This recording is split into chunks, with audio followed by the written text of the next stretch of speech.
कुछ एग्जांपल्स हैं। पहला एग्जांपल है maximum torque acting on a coil.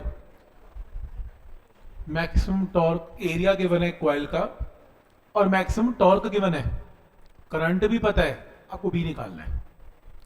तो इसमें कुछ करना ही नहीं है। मैक्सिमम टॉर्क का तो फॉर्मूला ही क्लियर है, एन बी आई ए, क्योंकि साइन हो चाहे कॉस हो, मैक्सिमम वैल्यू तो 1 ही होती है। तो मैक्सिमम टॉर्क आपको गिवन है। नंबर ऑफ टर्न्स अगर कुछ मेंशन नहीं है तो बाय डिफॉल्ट एक ही लूप है, कितना 1, तो 1 पुट कर देना। आपको बी निकालना है, करंट आपको पता है, एरिया आपको पता है, यहां से क्रॉस मल्टीप्लाई करके किसकी वैल्यू आएगी, बी की वैल्यू आएगी। मेथड क्लियर है यहां तक, कोई डाउट इसमें? ठीक है, तो समझ में आ रहा है कि क्या करना है। जैसे वो कह रहा है find torque on a 100 turn rectangular coil. 100 turns है तो नंबर ऑफ टर्न्स कितने हैं, 100 है। लेंथ पता है और ब्रेड्थ पता है तो मल्टीप्लाई करके मीटर में कन्वर्ट कर लेना है, सेंटीमीटर में मीटर क्या आएगा, area, L into B area भी आ जाएगा। करंट भी पता है। अब वो क्या कह रहे हैं, loop is making an angle of 60 degree with magnetic field. तो अगर लूप ने एंगल बनाया, या तो एक काम करो तुम कॉस यूज कर लो, कॉस के साथ 60 लगा दो, बात ही खत्म है। और अगर तुमने साइन यूज करना है, फिर लूप का एंगल नहीं चलता साइन में, नॉर्मल का एंगल चलता है। तो अगर लूप का एंगल 60 है तो नॉर्मल का एंगल 30 है, तो 90 माइनस करके आप साइन ऑफ 30 लगा लेना, आंसर सेम आएगा। मैं तो कुछ नहीं किया, मैं तो लूप का एंगल है तो कॉस लगा लेता हूं और नॉर्मल का एंगल है तो साइन लगा लेता हूं। आप कोशिश करो साइन ही लगाओ, बेटर है, क्योंकि बुक्स के सॉल्यूशन समझ में आते हैं आपको। तो यहां से नंबर ऑफ टर्न्स पता है, बी पता है, करंट पता है, एरिया पता है, कॉस 60 पता है, डन, आंसर आ गया। मेथड समझ में आ रहा है कि क्या लॉजिक है इसका। जैसे बी की वैल्यू 100 गॉस पता है, मैंने आपको बताया था गॉस को टेस्ला में कैसे कन्वर्ट करते हैं, 10 की पावर -4 से मल्टीप्लाई करो, टेस्ला बन गया। नेक्स्ट है ईस्ट से वेस्ट डायरेक्शन है, चलो मान लो मैग्नेटिक फील्ड ईस्ट से वेस्ट है, बात खत्म। ये रही आगे 44 सेंटीमीटर लॉन्ग वायर, लॉन्ग का समझते हो, लंबी वायर है, इसकी लेंथ 44 सेंटीमीटर है और जिसके अंदर करंट 10 एम्पियर है। ये आपके ऊपर छोड़ दिया गया, उस लंबी वायर का रिंग बनाना है, रेक्टेंगल बनाना है, स्क्वायर बनाना है, ट्राइंगल बनाना है, जो मर्जी फिगर बनाए, लेकिन टॉर्क मैक्सिमम आना चाहिए।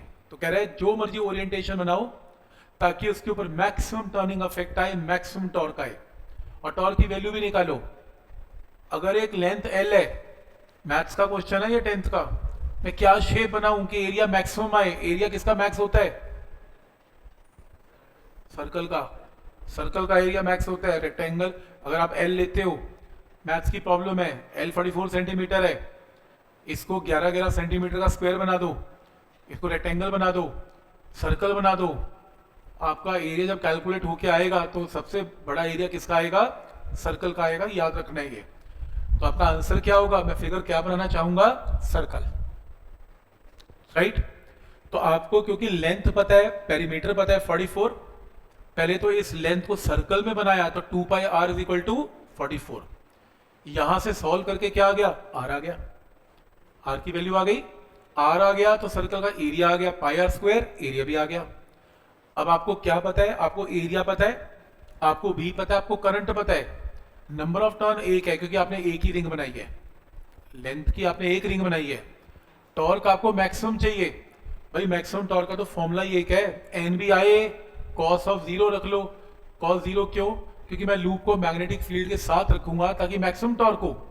तो मैक्सिमम टॉर्क का फॉर्मूला एन बी आई, पर इसमें नंबर ऑफ टर्न तो आपने 1 ही बनाया है, तो टॉर्क मैक्सिमम क्या आएगा, बी आई ए। बी पता है, आई पता है और एरिया भी पता है, मल्टीप्लाई करके आंसर। लॉजिक समझ में आ रहा है यहां तक, ठीक। ये एग्जाम्पल मैं आपको दे रहा हूं। अगला जो सेशन होगा, नेक्स्ट लेक्चर जो है, ये इसकी न्यूमेरिकल प्रैक्टिस है। तो अबाउट 30 न्यूमेरिकल्स अगली बार सॉल्व करने हैं हमने आज के पूरे लेक्चर के ऊपर। तो अगला लेक्चर से न्यूमेरिकल ओरिएंटेशन है, कोई थ्योरी नहीं होनी, आज इसकी थ्योरी को खत्म करना है हमने, ठीक है, यहां तक क्लियर है। तो नेक्स्ट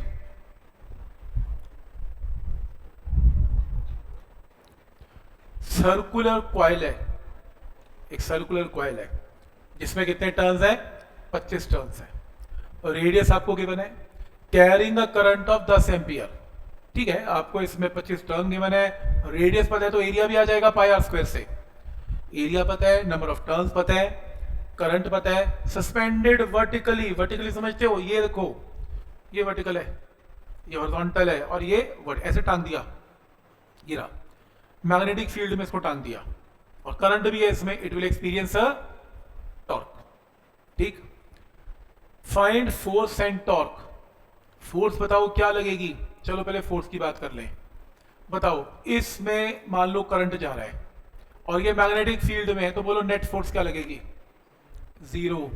हमने 2 लेक्चर क्या किया, अगर आपकी वायर गोल है तो आप शॉर्टेस्ट डिस्प्लेसमेंट ले लें, और डिस्प्लेसमेंट क्या आएगी, जीरो, तो फोर्स क्या आएगी, जीरो।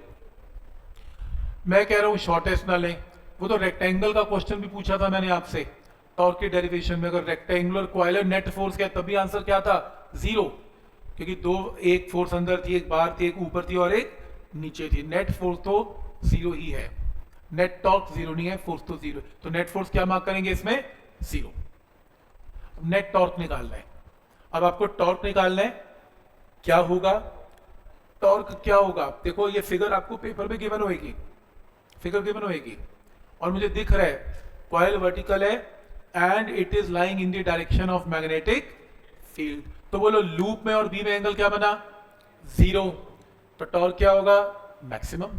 तो अगर लूप और बी में एंगल जीरो, तो टॉर्क का formula N D I A cos zero, cos zero क्या होता है, 1। तो यहां से आपको एन पता है, बी पता है, आई पता है, एरिया पाई आर स्क्वायर पता है, आंसर।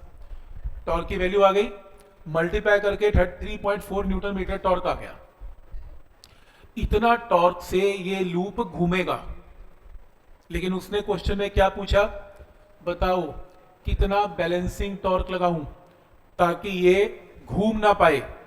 भाई अगर इतना टॉर्क क्लॉकवाइज लग रहा है, कितना 3.4 न्यूटन मीटर का, जो इसे कैसे घुमा रहा है, क्लॉकवाइज, तो फिर मैं इतना ही टॉर्क कैसे लगाऊंगा एंटी क्लॉकवाइज, ताकि घूम ना पाए। देखो ना, अगर कोई चीज घूम रही है विद 10 टॉर्क, तो मैं 10 टॉर्क ऑपोजिट लगा दूंगा ताकि इसकी मूवमेंट ना हो पाए, तो answer will remain same. Direction मैं अभी डिस्कस नहीं कर रहा कि अगर, क्योंकि मैंने आज आपको सिर्फ मैग्नीट्यूड बताया है, जबकि torque is a vector quantity.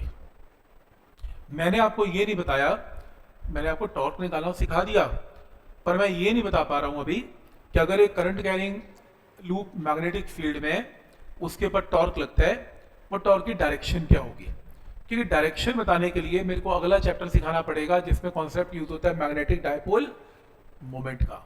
तो अगले लेक्चर में या उसके अगले लेक्चर में हम टॉर्क करेंगे, लेकिन उसकी डायरेक्शंस के साथ करेंगे, ठीक है, मतलब डायरेक्शंस अगले लेक्चर में होनी है, आज सिर्फ मैग्नीट्यूड होना है। डायरेक्शन सीखने के लिए मैं क्यों नहीं कर पा रहा हूं, अपना आंसर क्यों नहीं दे पा रहा हूं, सुन लो।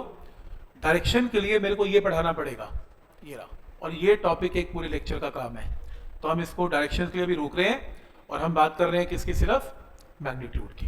क्लियर है, तो इस क्वेश्चन को फिर से सॉल्व करेंगे, ठीक।